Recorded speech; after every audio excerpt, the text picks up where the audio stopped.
Hey there, werewolf watchers. What's howling, pack? Welcome to another full moon episode of our channel where we dive deep into the wild world of werewolves, the only creatures who make bad hair day look like a serious medical condition. If you're new here, grab a silver-free seat and get ready for some seriously ferocious content. Whether you're a long-time lycanthrope lover or just curious about what happens when humanity meets animalistic mayhem, you're in the right place. Today's video is going to be an absolute howl, but before we get started, do me a massive favor. Smash that subscribe button like a werewolf smashes through a wooden cabin door. And while you're at it, drop a like faster than a werewolf drops its human disguise during a full moon.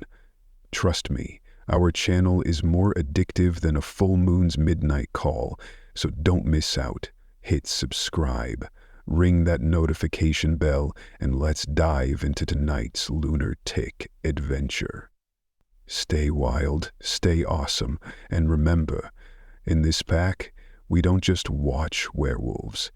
We live and breathe the legend. Let's go.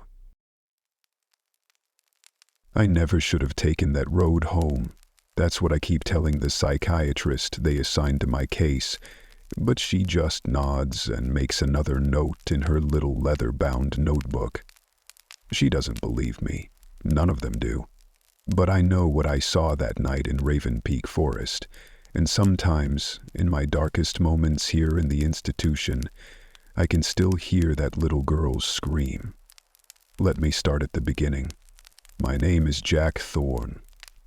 And until 6 months ago, I was just another divorced accountant drowning in spreadsheets and whiskey. Millbrook, Massachusetts isn't the kind of town where things happen. It's the kind of place where people live their whole lives without anything more exciting than a deer crossing the road or Mrs. Henderson's prize petunias winning at the county fair. The day everything went to hell started like any other. I was sitting in my cubicle at Morton & Associates, staring at the same tax returns I'd been avoiding all week. The office was empty. It was nearly 9 p.m., and even the cleaning crew had gone home. Outside my window, storm clouds were gathering, thick and black as tar. They'd been threatening rain all day, and now they were finally making good on that promise. I took another sip from the flask I kept in my desk drawer. The bourbon burned going down, but it was a familiar burn, almost comforting. Since Sarah left, taking both the house and the dog, these late nights at the office had become my new normal. Better than going home to an empty apartment where her absence felt like a physical thing, pressing against my chest until I couldn't breathe. Thunder cracked outside, making me jump. The lights flickered once, twice, then steadied. On my computer screen, the numbers swam before my eyes, and I knew I wasn't getting any more work done tonight. Time to call it. I should have called a cab. That's what any reasonable person would have done, especially after drinking. But I wasn't reasonable anymore. Hadn't been since the divorce papers arrived 3 months ago. Besides, I told myself, I knew these roads like the back of my hand. 20 minutes tops, and I'd be home. The parking garage was empty, except for my old red Camry, its paint faded and peeling like everything else in my life. As I walked toward it, my footsteps echoed off the concrete walls, creating a weird double-step effect that made the hairs on the back of my neck stand up. It sounded like someone was following me, matching my pace step for step. But tonight, with the bourbon warming my blood and my judgment clouded by exhaustion, I made the turn onto Forest Road. The entering Raven Peak Forest sign flashed past, its reflective surface catching my headlights for a moment before disappearing into the darkness behind me. The trees closed in immediately, creating a tunnel of darkness that seemed to swallow my headlights. The rain intensified, if that was possible, beating against the car with such force that it sounded like someone was throwing gravel at the windows. My wipers were working overtime, but they might as well have been trying to hold back the ocean. The radio crackled to life without me touching it, startling me so badly I nearly swerved off the road. Through bursts of static, I caught fragments of what sounded like an old song. Something about a girl lost in the woods. The melody was discordant, wrong somehow, like the notes were being played backward. I jabbed the power button, but the music continued, growing louder. "What the hell?" I muttered, hitting the button again. The radio went silent for a moment, then burst back to life with a high-pitched squeal that made my teeth ache. I yanked my hand back as if the button had burned me. That's when I saw the first shadow move between the trees. It was quick, just a flicker of movement in my peripheral vision, but it was enough to make my heart skip a beat. Something dark and massive had crossed between two trees, moving far too quickly for its size. I told myself it was just my imagination, just the bourbon playing tricks with my mind, but I couldn't shake the feeling that I was being watched. The road curved sharply to the left, and I took it too fast.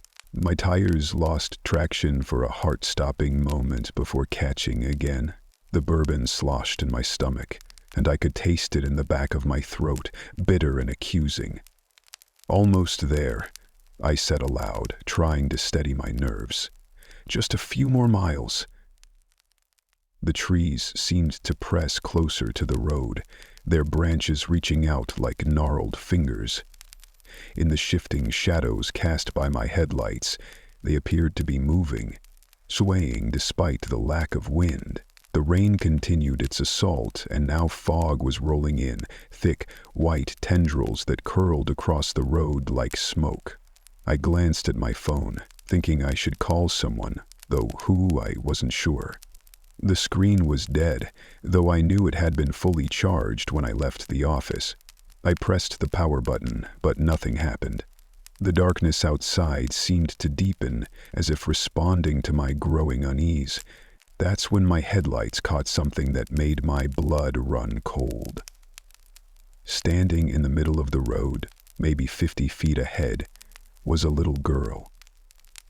She couldn't have been more than 10 years old, wearing a white dress that seemed to glow in the darkness.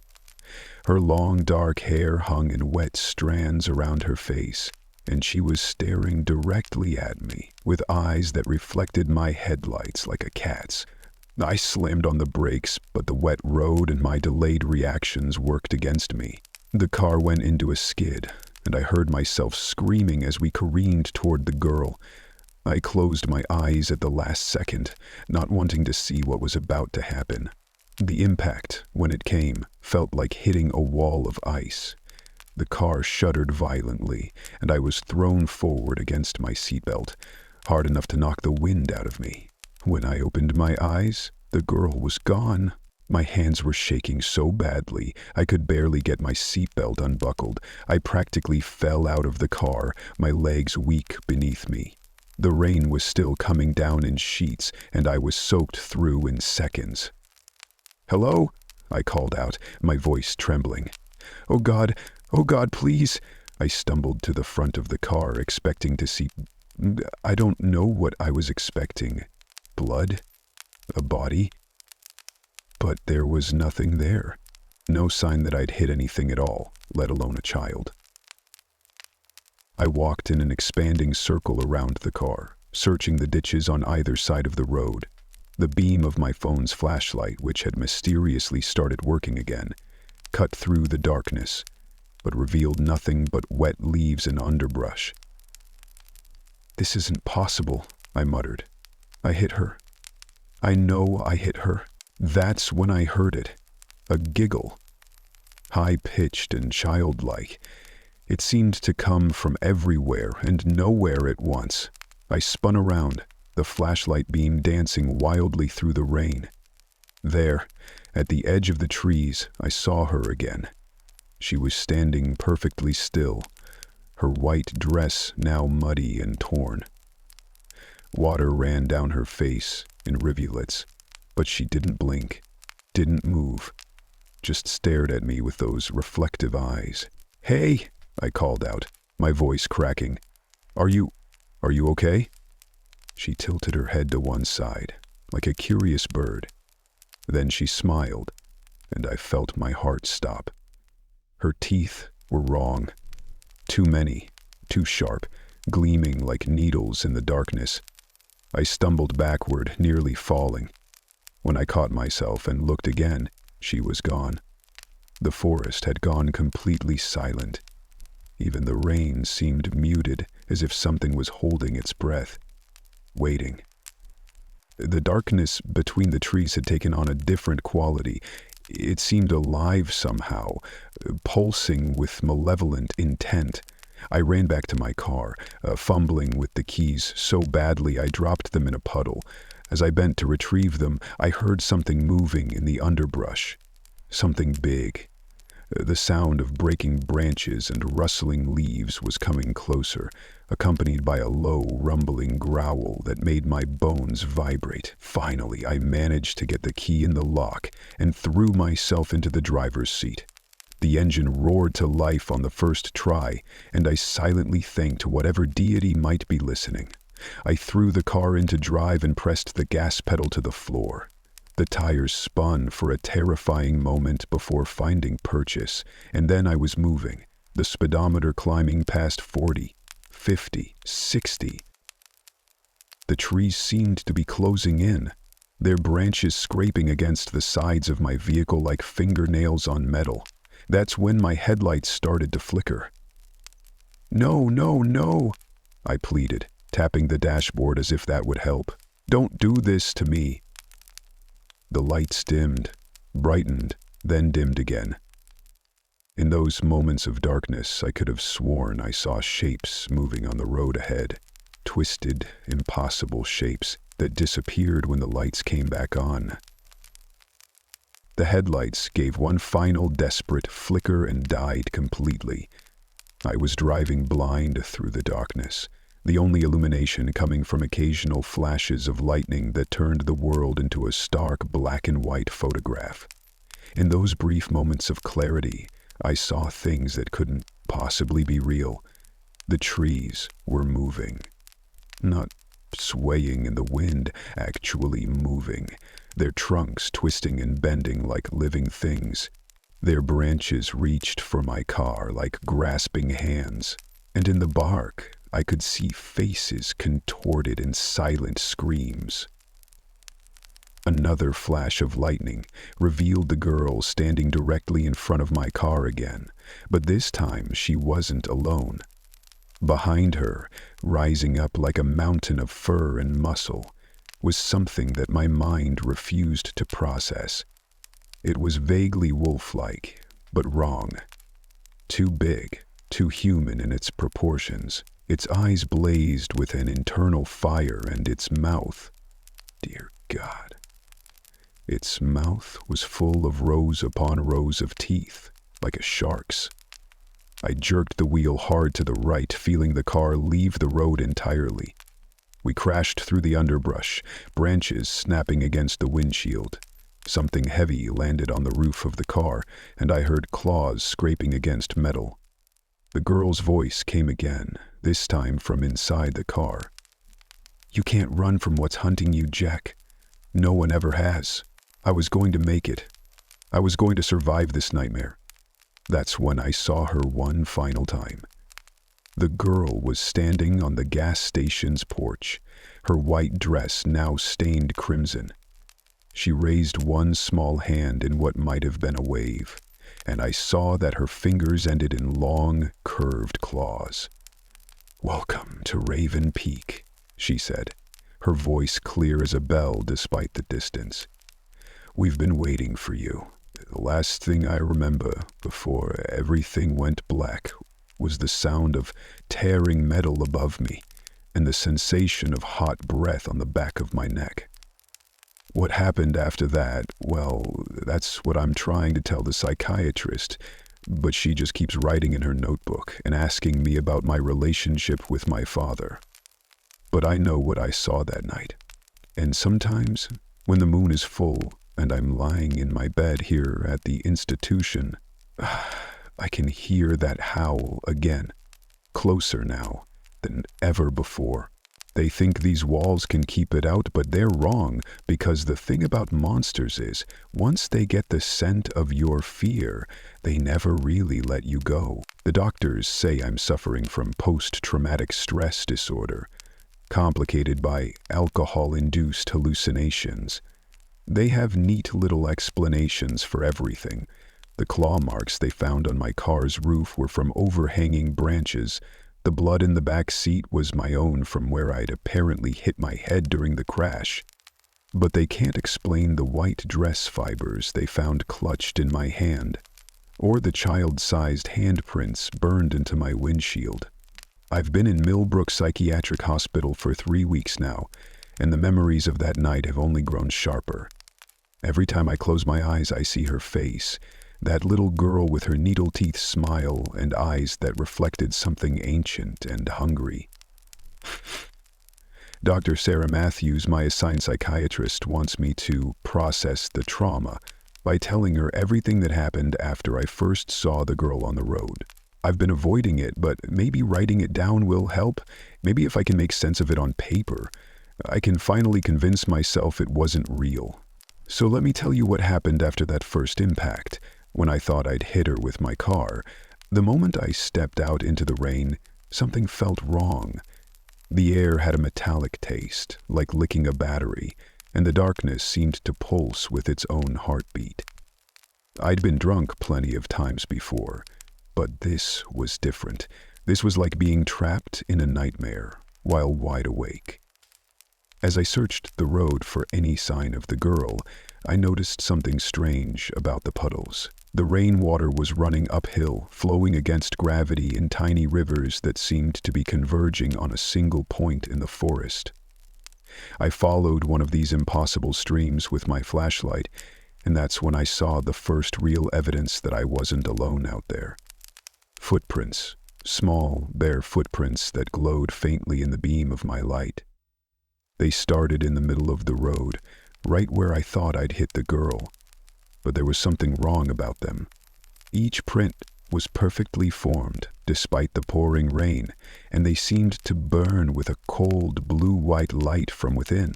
I followed them, against every instinct screaming at me to get back in the car. They led into the woods, weaving between the trees in a pattern that made my eyes hurt to look at. The further I went, the colder it got, until I could see my breath forming crystals in the air. "Hello?" I called out again, my voice sounding thin and weak against the vastness of the forest. "Is anyone there?" The response came not in words, but in a series of rapid-fire images that flashed through my mind like a broken film reel. A little girl running through these same woods, laughing.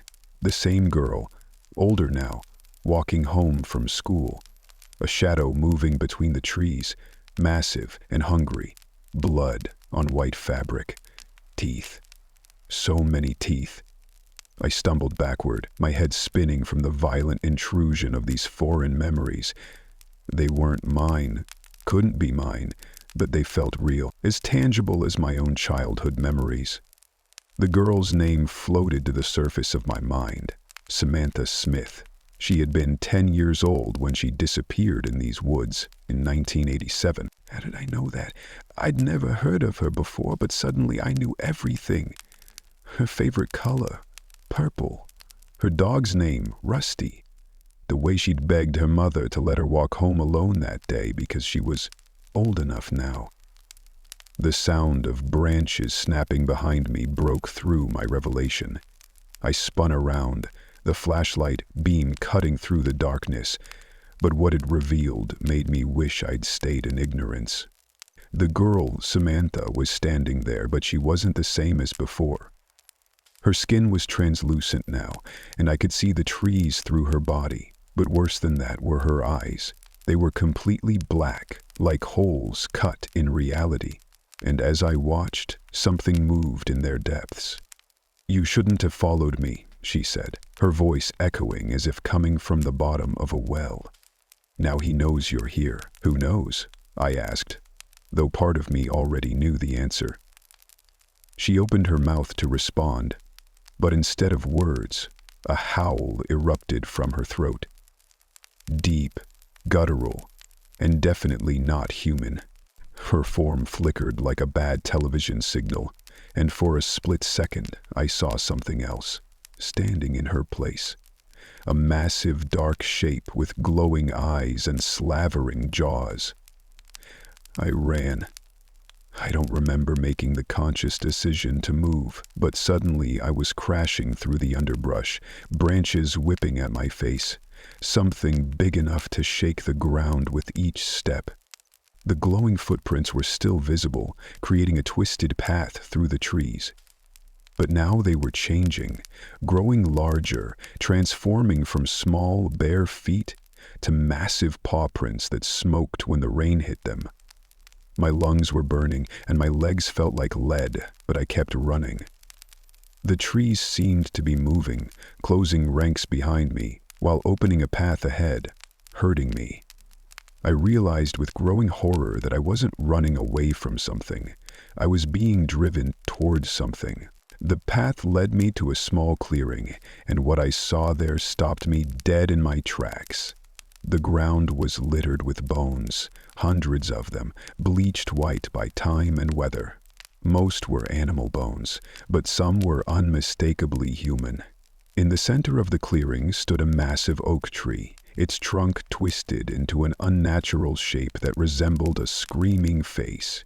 Tied to the tree with what looked like strips of white fabric, the same material as Samantha's dress, was a doll. It was old and weathered, its plastic face partially melted, as if it had been held too close to a fire. Around its neck was a silver locket that I somehow knew belonged to Samantha. As I stood there, frozen in horror, the doll's head slowly turned to face me. Its painted eyes began to weep blood. "He keeps us here," Samantha's voice whispered from somewhere behind me. "All of us, the ones who strayed too far from the road." I turned to find her standing at the edge of the clearing. Her form was more solid now, but there was something wrong with the way she moved, like a marionette being controlled by unseen strings. "Who is he?" I asked, though my mouth was so dry I could barely form the words.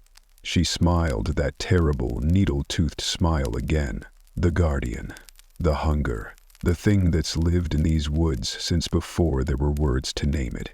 It wears many skins, but its favorite," she paused, her form flickering again, "is the wolf." A deep growl rumbled through the clearing, making the bones vibrate against each other like macabre wind chimes. The sound seemed to come from everywhere at once, as if the forest itself was growling. "Run!" Samantha said, her voice suddenly urgent. "Run now, while you still can. He's coming." The temperature dropped so rapidly that frost began forming on the bones around me. The growl grew louder, and now I could hear heavy footfalls approaching from all directions. The trees at the edge of the clearing began to sway and bend, their branches twisting together to form a cage. "Why are you helping me?" I managed to ask as I backed away from the approaching sounds. Samantha's form began to fade, but before she disappeared completely, she whispered, "Because I remember what it was like to be alive. And because sometimes, just sometimes, one gets away. Maybe you'll be the one." I bolted from the clearing, just as something massive burst through the trees where I'd been standing. I caught a glimpse of matted fur, glowing eyes and teeth, so many teeth, before I was running again, crashing through the underbrush with no regard for direction. All that mattered was getting away from that thing. But Samantha's ghost wasn't done with me yet. She appeared and reappeared as I ran, pointing the way, creating paths through the seemingly impenetrable forest. Each time I saw her, she looked more substantial, more real, and more terrified. "Left," she screamed, materializing beside a fallen log. "He's hurting you, right? Don't let him drive you deeper." I veered left, my feet sliding in the mud. Behind me, the creature let out a roar of frustration that shook leaves from the trees. I could hear it changing direction, its massive body crashing through the forest like a freight train. That's when I saw my car through the trees, exactly where I'd left it on the road. The headlights were still on, cutting through the darkness like twin beacons of hope. If I could just reach it. Samantha appeared directly in front of me, her face contorted in panic. "No, the car isn't real. It's one of his tricks." I skidded to a stop, my feet sliding on the wet leaves. As I watched, the car's image flickered like a mirage, revealing nothing but empty forest beyond. Had I not stopped, I would have run right off the edge of a steep ravine that I hadn't even seen. "How do I get out of here?" I gasped, my lungs burning from exertion and fear. "Follow me," she said, her form growing brighter. "But whatever you see, whatever you hear, don't stop running. He likes to play with his food." We ran together through the forest, the ghost girl and the terrified accountant. Behind us, the creature's howls grew closer, then farther away, as if it was toying with us. Several times, I saw other figures among the trees, more children, all in white, all with the same terrified expressions. His previous victims, I realized. All trapped here, bound to the forest by whatever dark magic kept the creature alive. The rain had stopped, but the air was thick with fog that seemed to glow from within. Through it, I could see lights ahead, real ones this time, not the creature's illusions. "The gas station at the edge of town." "You're almost there," Samantha said, her voice growing fainter. "But, Jack..." I turned to look at her one last time. Her form was barely visible now, like smoke in the wind. "Yes. Remember what I showed you, about how I died, about what he is. Because this isn't over. It's never over. He'll come for you again." With that, she vanished completely, leaving me alone in the fog-shrouded forest. The lights of the gas station beckoned, promising safety, civilization, sanity. But as I stumbled toward them, I couldn't shake the feeling that I wasn't really escaping at all. I was just moving to the next phase of the creature's hunt. The gas station loomed ahead like a fluorescent oasis in the darkness, its lights buzzing and flickering in the thick fog. "Petey's Gas and Grocery," the sign proclaimed in faded red letters, though some of the bulbs were burnt out, making it read "ET's as" and GROE instead. Under normal circumstances, I might have found that amusing, but nothing about this night was normal. My legs were trembling from exhaustion as I stumbled toward the building. The parking lot was empty, except for a rusty pickup truck parked at an odd angle near the front door. Its windshield was covered in condensation, making it impossible to see if anyone was inside. The bell above the door chimed as I entered, the sound unnaturally loud in the stillness. The interior was exactly what you'd expect from a small-town gas station. Rows of snack foods, coolers along the back wall, a coffee station that looked like it hadn't been cleaned since the Reagan administration. But something felt off about it all, like I was looking at a carefully constructed movie set rather than a real place. "Hello?" I called out, my voice cracking. "Is anyone here?" No response. The fluorescent lights hummed overhead, creating shadows that seemed to move when I wasn't looking directly at them. Behind the counter, a small TV was playing static, its screen casting an eerie blue glow over the empty space where a clerk should have been. I made my way to the counter, leaving wet footprints on the linoleum floor. There was a bell for service, one of those old-fashioned metal ones with a spring. I reached out to ring it but stopped when I noticed something strange about my reflection in its polished surface. I wasn't alone. Standing behind me, clear as day in the curved reflection, was Samantha. But she wasn't the same ghost girl I'd seen in the forest. Her skin was gray and bloated, her white dress now stained with dark patches that could only be blood. Her eyes were completely white, like boiled eggs, and her mouth. Her mouth was stretched impossibly wide in a grin that contained far too many teeth. I spun around, but there was nothing there, just empty aisles and dancing shadows. When I looked back at the bell, the reflection was normal again. My hands were shaking so badly I could barely keep them steady. That's when I heard it. A low, wet sound coming from somewhere in the store. Like something large dragging itself across the floor. Like breathing. But wrong somehow, as if whatever was doing the breathing had too many lungs. "We're closed," a voice said behind me. I nearly jumped out of my skin. Behind the counter stood a man I could have sworn wasn't there a second ago. He was tall and rail-thin, with pale skin that seemed to glow under the fluorescent lights. His name tag read Pete in crooked letters. "I'm sorry," I stammered. "My car, there was something in the woods." Pete smiled, showing teeth that were just a little too sharp, a little too yellow. "Lots of strange things in those woods, friend, especially on nights like this." He leaned forward, and I caught a whiff of something that made my stomach turn. Wet fur and decay. "What exactly did you see out there?" Before I could answer, movement in my peripheral vision caught my attention. Through the store's front windows, I could see shapes moving in the fog, massive, dark shapes that seemed to flow rather than walk, and among them, smaller figures in white dresses, dancing and twirling like leaves in the wind. "I need to use your phone," I said, trying to keep my voice steady. "My cell isn't working, and I need to call for help." Pete's smile widened impossibly, stretching far beyond what a human face should be capable of. "Phone lines are down.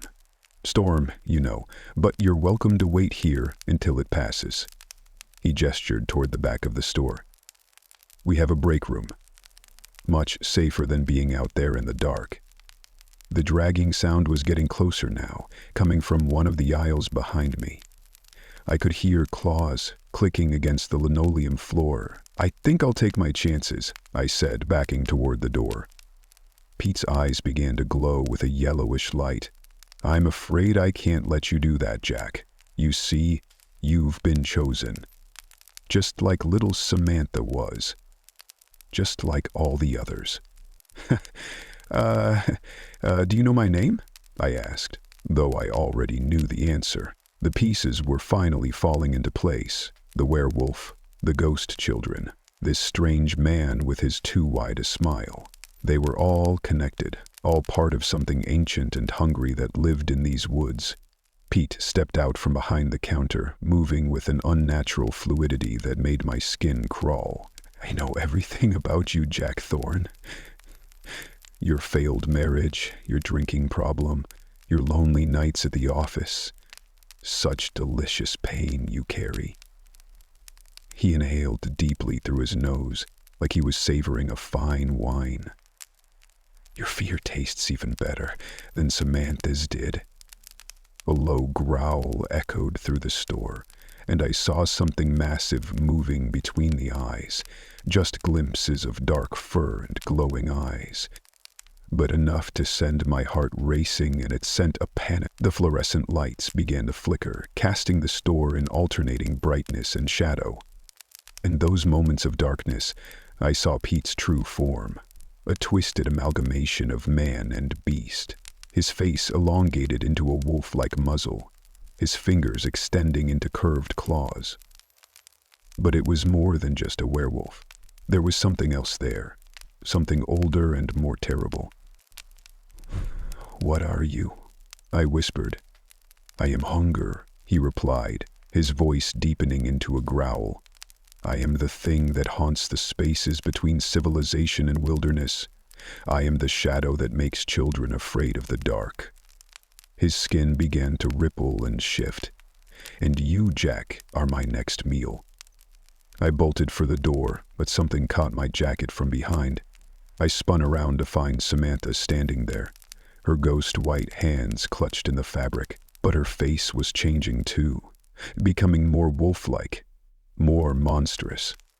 "I'm sorry," she whispered, her voice distorting into a growl. "He makes us help. He makes us hunt." The store's windows exploded inward as more shapes crashed through them, the other ghost children, all transforming into twisted wolf creatures. They moved with impossible speed, circling me like sharks, their forms flickering between humans and beast. I threw myself backward, crashing into a display of potato chips that scattered across the floor. The ghost wolves were everywhere now, their semi-transparent bodies scattering an eerie blue light throughout the store. Each one had been a child once, I realized, all victims of the creature that called itself Pete, all trapped in this eternal hunt. The thing that had been Pete was changing rapidly now, his transformation far more horrific than anything Hollywood could dream up. His skin split along invisible seams, dark fur bursting through like thousands of writhing worms. His face elongated with a series of wet cracks, teeth pushing through gums in multiple rows. But worst of all were his eyes. They stayed human, even as the rest of him changed, filled with an intelligence and malice that no natural animal could possess. "You don't understand what's happening here, Jack." Pete's voice came from the monster's throat, somehow still perfectly clear despite his transformed mouth. "This isn't just about feeding. It's about power, about maintaining the balance. These woods need their guardian, their hunter. For centuries, I've kept the darker things at bay, the things that would make even your nightmares seem tame."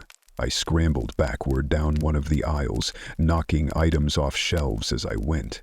The ghost wolves followed, their paws making no sound on the linoleum, but leaving frost patterns with each step. The temperature in the store had dropped so low that my breath came out in white clouds. "And the children?" I managed to ask, trying to keep him talking while I looked for an escape route. "What about them? What kind of monster preys on innocent kids?" The creature that had been Pete threw back its head and laughed, a horrible sound that was part howl, part human screech. "Innocent? No one is innocent, Jack. These children all came to my woods for a reason, running away from home, sneaking out to meet boys, trying to prove their bravery. They chose their paths, just as you chose yours when you decided to drive drunk through my territory." Samantha's ghost appeared beside me, her form flickering between girl and wolf. "He's lying," she whispered, though her voice seemed to come from very far away. "Just twists everything, makes you doubt yourself. That's how he breaks you, how he prepares you for the change." "The change?" I asked, but I already knew. I could feel something happening to my body, a burning sensation starting in my chest and spreading outward. My fingers were beginning to elongate, nails hardening into claws. "Yes," Pete growled, his massive form now blocking the entire aisle. "The change.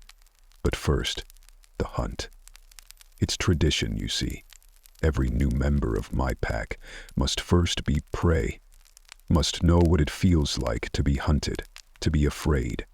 Only then can they truly appreciate what it means to be a hunter." The ghost wolves were closing in, their forms becoming more solid with each step. I could smell them now, a mixture of wet, fur, decay, and something else, something chemical and wrong. Behind them, through the broken windows, I could see more shapes moving in the fog. Dozens of them, hundreds. All the victims of this creature over the years, all trapped in this eternal nightmare. "Run," Samantha whispered, her ghost form beginning to fade. "Run like I did, like we all did. Maybe you'll be the one to break the cycle. Maybe you'll be the one to end this. I didn't need to be told twice. I turned and sprinted toward the back of the store, crashing through the employees-only door into a dimly lit storage area. The room was filled with shelves of inventory, creating a maze-like pattern that seemed to shift and change as I ran through it. The burning sensation in my body was getting worse, and I could feel my bones beginning to crack and reshape themselves. Behind me, Pete's howl shook the building to its foundation.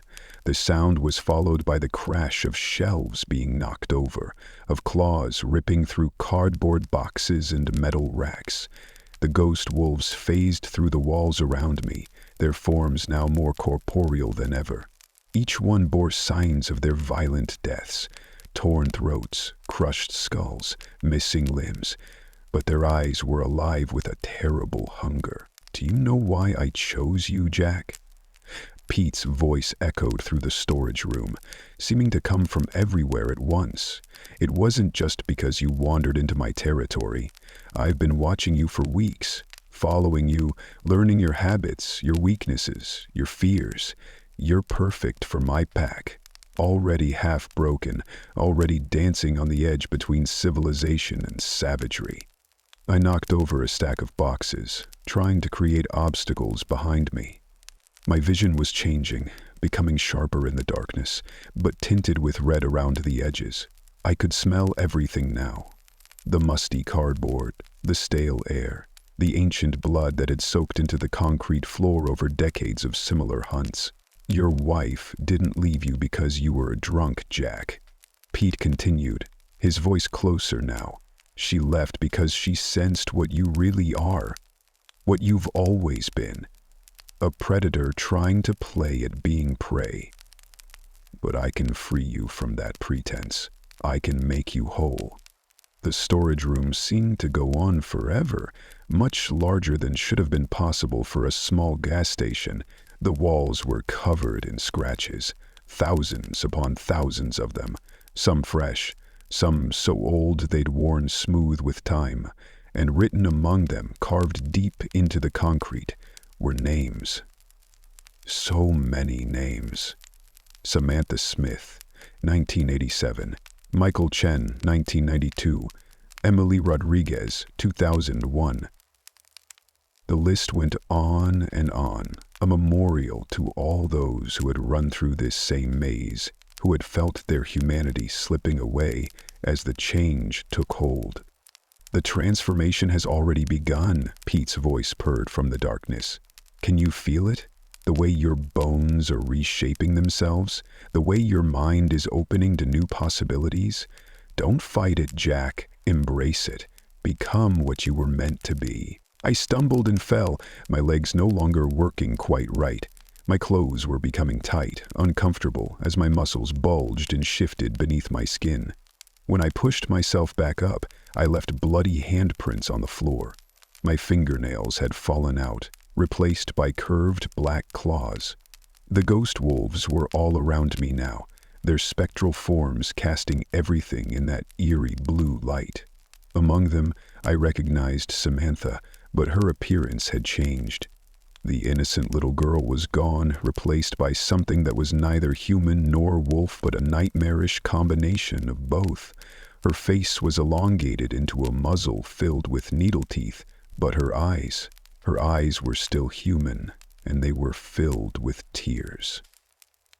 "I'm sorry," she whispered again, her voice distorted by her transformed mouth.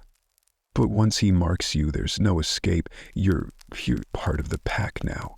Part of the pack." The pain was becoming unbearable now. I could feel my spine elongating, vertebrae popping and cracking as a tail began to form. My jaw ached as it pushed forward, teeth falling out to be replaced by something sharper, more predatory. The world around me was transforming too, colors fading away while scents became overwhelmingly vivid. I could smell the fear of everyone who had ever run through this maze, could taste their desperation in the air. "That's it," Pete growled, finally stepping into view at the end of the aisle. In his fully transformed state, he was enormous, easily 9 feet tall, with midnight black fur that seemed to absorb light. His eyes were still disturbingly human, but now they glowed with an internal fire that spoke of centuries of hunting, of countless victims transformed into his eternal pack. Let the change take you, Jack. Become one of us. But something was fighting back inside me. Maybe it was the part of me that still remembered being human, or maybe it was something else, something older and just as primal as Pete's hunger. I thought of Sarah, of the life I'd lost to drinking and depression. I thought of Samantha and all the other children whose lives had been stolen by this monster. And somewhere, in the midst of my transformation, I found my voice.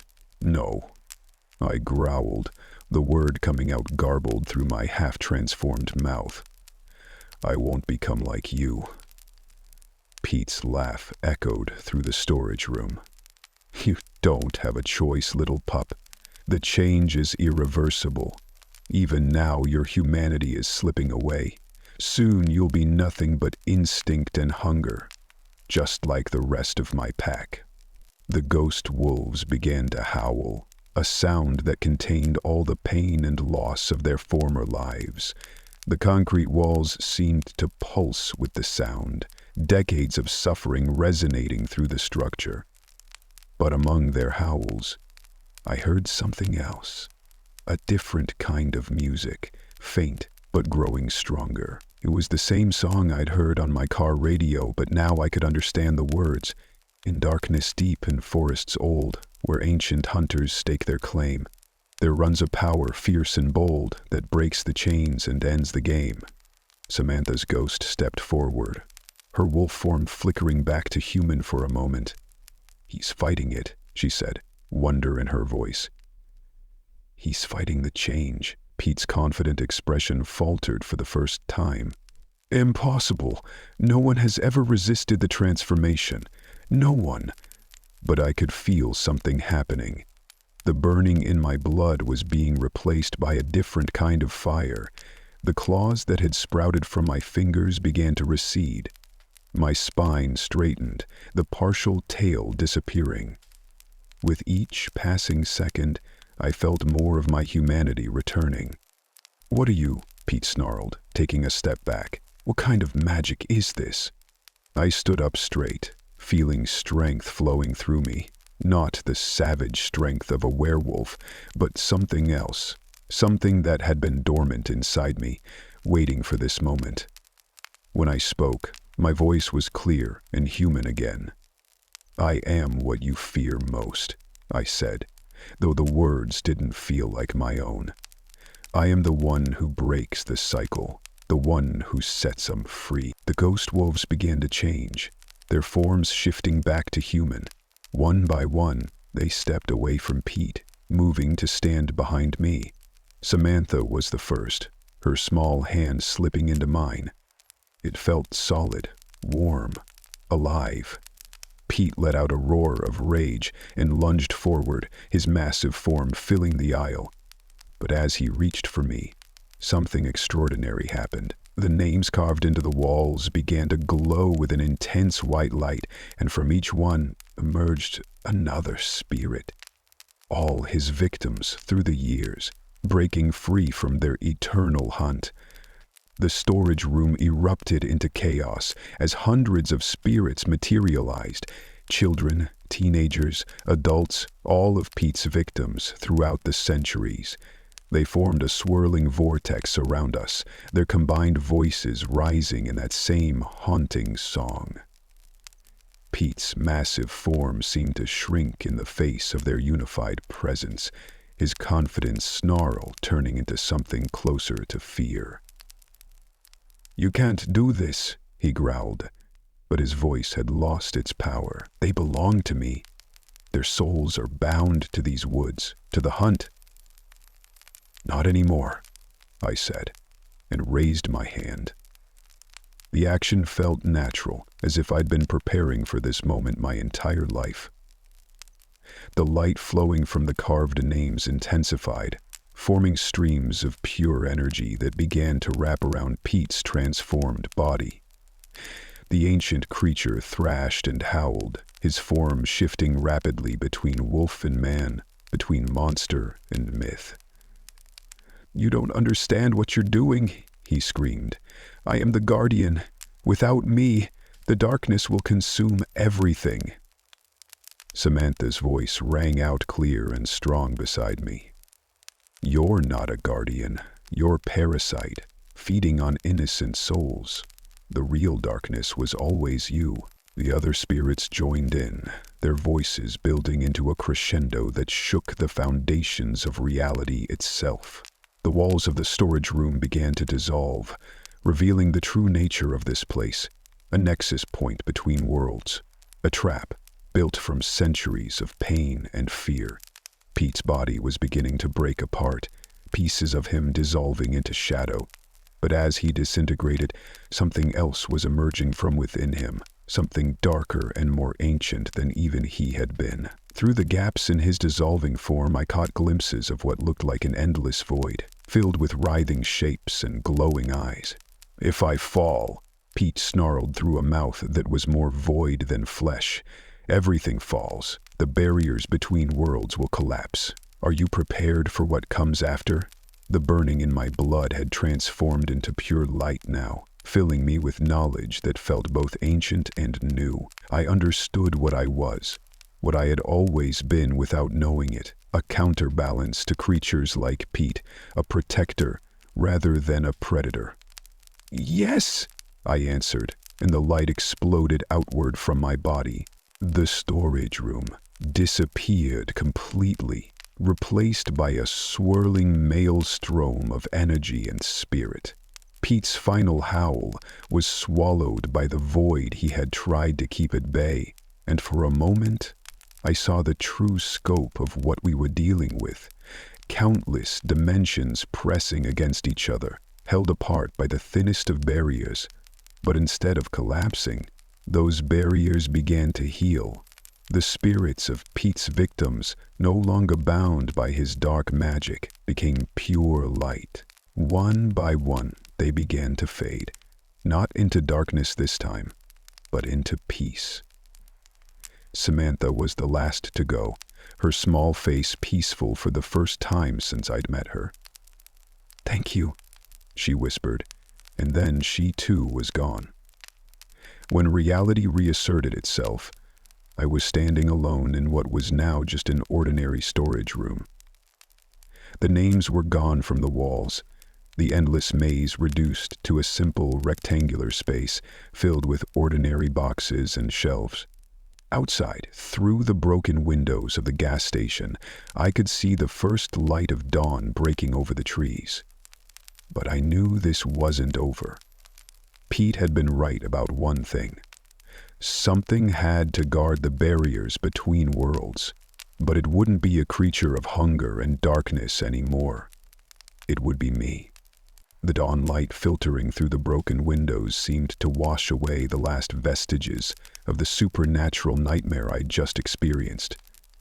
But as I stood there in the demolished gas station, surrounded by overturned shelves and scattered merchandise, I knew my life would never be the same.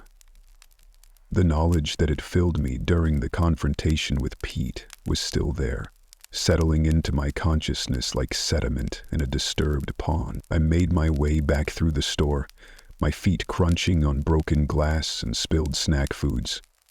Everything looked different now, not just because of the destruction, but because I could see the truth beneath the surface.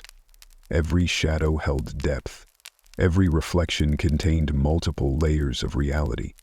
The world I'd known for 35 years was just the outermost skin of something far more complex and terrifying. As I approached the front counter, something caught my eye. The small TV that had been playing static was now showing clear images, but they weren't any regular broadcast.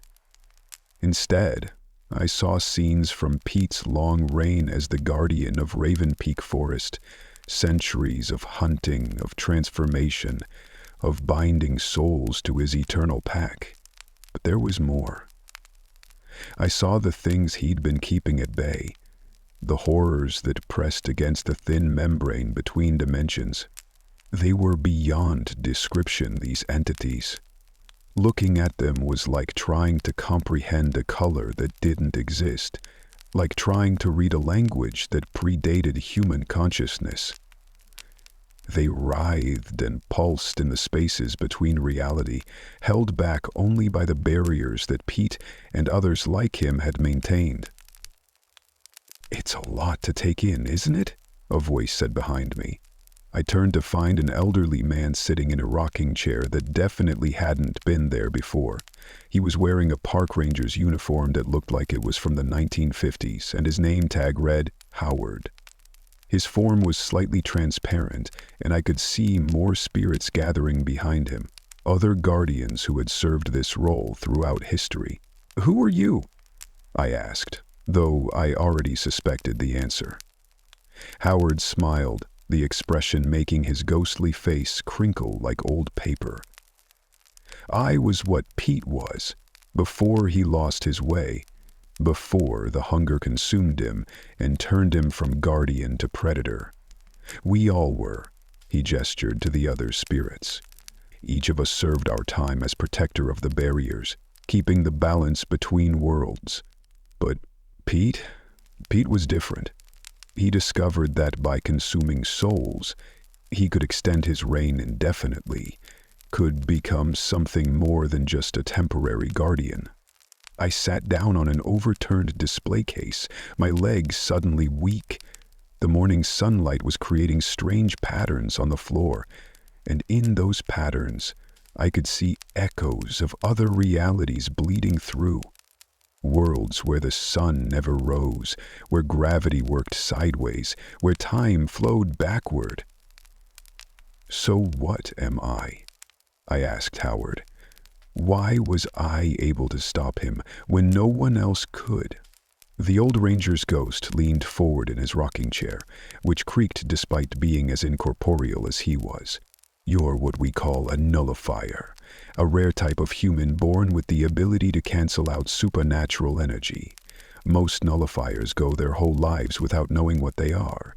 They just have unusually bad luck with technology, or pets don't like them, or they never see ghosts in haunted houses. But sometimes, like tonight, circumstances force them to awaken to their true nature. More spirits were materializing now, filling the destroyed store with a soft, phosphorescent light. I recognized some of them from the history books. People who had disappeared in these woods over the centuries, their disappearances marked by mysterious circumstances and unexplained phenomena. "Pete sensed what you were," continued Howard, his transparent form becoming more solid as he spoke. "That's why he chose you. He thought if he could transform you before your powers fully awakened, he could add your nullifying abilities to his own power. Instead, he triggered your awakening." One of the other spirits stepped forward, a woman in Victorian-era clothing, her throat bearing the savage marks of what had clearly been a werewolf attack. "But awakening comes with a price," she said, her voice carrying the weight of decades. "You've seen beyond the veil now. You can't go back to your old life. The barriers need a guardian, and you're the only one currently capable of maintaining them." The truth of her words resonated through my entire being. I could feel it now. The constant pressure of other dimensions trying to bleed into our reality. The thin barriers that kept our worlds separate and mostly safe. Without someone to maintain those barriers, to push back against the chaos that constantly threatened to break through. "What exactly would I have to do?" I asked, though again I already knew the answer. The knowledge was there in my blood, in my bones, passed down through countless generations of guardians. Howard's ghost stood up from his rocking chair, which faded away like morning mist. "You'll need to learn to control your abilities first, to understand the difference between necessary supernatural activity, the kind that actually helps maintain the barriers, and destructive forces like what Pete had become. You'll need to learn the old songs, the ancient wards, the ways of walking between worlds, without losing yourself.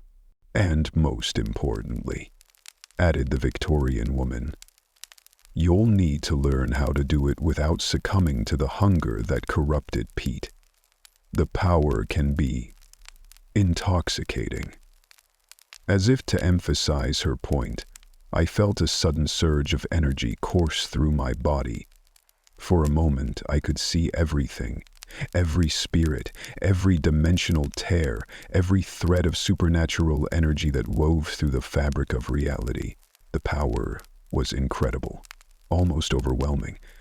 I understood then how Pete had fallen, how the ability to see and interact with these forces could drive someone to want more, to consume rather than protect.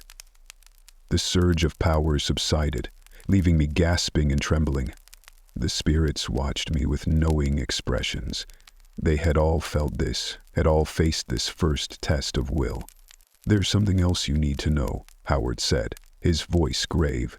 Pete wasn't just keeping the barriers stable. He was also containing something specific, something that's been trying to break through into our world for centuries. The temperature in the store dropped dramatically, frost forming on the broken windows despite the morning sun. The other spirits drew back, their forms flickering with what I realized was fear. Through the TV screen, I saw new images, darker, more terrifying than before. A massive shape moving through the void between dimensions, its true form impossible for human minds to comprehend. "We call it the Void Shepherd," the Victorian woman whispered. "It's ancient, far older than humanity. It seeks to merge all realities into one chaotic whole, to break down the barriers between dimensions until everything exists simultaneously in a state of eternal chaos." Howard nodded grimly. Pete's methods were cruel, but they were effective. By binding souls to this place, he created a sort of supernatural anchor point that helped keep the Void Shepherd at bay. Now that those souls have been released, I felt it then, a tremor in reality itself, like the first warning rumbles before an earthquake. Through the store's windows, I could see the trees of Raven Peak Forest beginning to shift and change, their forms beginning to mold and uncertain. The boundary between our world and others was already starting to weaken. "How long do we have?" I asked, fighting down a wave of panic. "Days, maybe," Howard replied. "A week at most. You'll need to learn quickly, to establish your own method of maintaining the barriers before the Void Shepherd breaks through. But you won't have to do it alone." The spirits moved closer, forming a circle around me. Each one reached out, and as their ghostly hands touched me, I felt new knowledge flowing into my mind, centuries of accumulated wisdom about the nature of reality and the ways to protect it. I saw the true history of Raven Peak Forest, how it had become a nexus point for supernatural energy due to events that took place long before recorded history. I saw the first guardians, primitive humans who learned to channel the power of the place to keep darker forces at bay. I saw how the role had been passed down through generations, each guardian adding their own knowledge to the collective wisdom. But I also saw the dangers, how the power could corrupt, how the ability to see and manipulate supernatural forces could lead to a hunger for more. I saw guardians who had fallen, who had become monsters like Pete, and others who had simply gone mad from the weight of their responsibility. I looked down at my hands, still seeing traces of the claws they had almost become during Pete's attempted transformation. The power thrummed through my veins, no longer painful but insistent, like a second heartbeat. In my mind's eye, I could see the barriers between worlds, gossamer thin membranes of energy that were already beginning to fray without a guardian to maintain them. "Show me everything," I said. "Show me what I need to know." The spirits moved as one, their forms merging into a swirling vortex of light and knowledge. Images and information flooded my consciousness, ancient symbols that could strengthen the barriers, songs and languages that hadn't been spoken aloud for millennia, techniques for walking between worlds without losing my way. I saw the true nature of werewolves, how they were meant to be shepherds of supernatural energy rather than predators. I saw how Pete had perverted that purpose, turning a sacred duty into an excuse for eternal hunting. But I also saw why he had done it. The constant pressure of maintaining the barriers alone could drive anyone to seek more power, more help, more strength. The first thing you need to understand, Howard's voice came from everywhere and nowhere, is the concept of balance. Every supernatural force has its opposite, its counterforce. Werewolves balance vampires. Ghosts balance demons. Reality balances void. As a nullifier, you exist outside this balance. You can affect it, but you're not bound by it. The Victorian woman's voice joined his. But that very freedom makes you vulnerable. Without natural limitations, it's easy to overreach, to try to control too much. That's what happened to Pete. He thought he could control everything, become a force of nature himself. Instead, he became a slave to his own power. Through the swirling visions, I saw something else, a massive shape moving through the void between dimensions. The Void Shepherd was becoming more active, sensing the weakening of the barriers. Its true form was still mercifully hidden from my comprehension, but I could feel its presence like a weight pressing against my mind. "It's getting stronger," I said, watching as reality rippled around the gas station. Through the windows, I could see trees transforming into their counterparts from other dimensions, some made of crystal, others of living shadow, still others that seemed to exist in 4 or 5 dimensions at once. "Yes," Howard confirmed. "The barriers are failing faster than we expected. You'll need to establish your guardianship soon, but first, you need to understand what that truly means." The visions shifted again, showing me scenes from the lives of previous guardians. I saw how they had maintained the barriers through different methods, some through ritual and ceremony, others through pure force of will, still others through complex networks of supernatural allies. But I also saw their ends, how each guardian eventually succumbed to either madness, corruption, or simple exhaustion. The role was never meant to be permanent, but Pete had broken that natural cycle, holding on to power long past his time. The longest any guardian lasted before Pete was 20 years, the Victorian woman explained.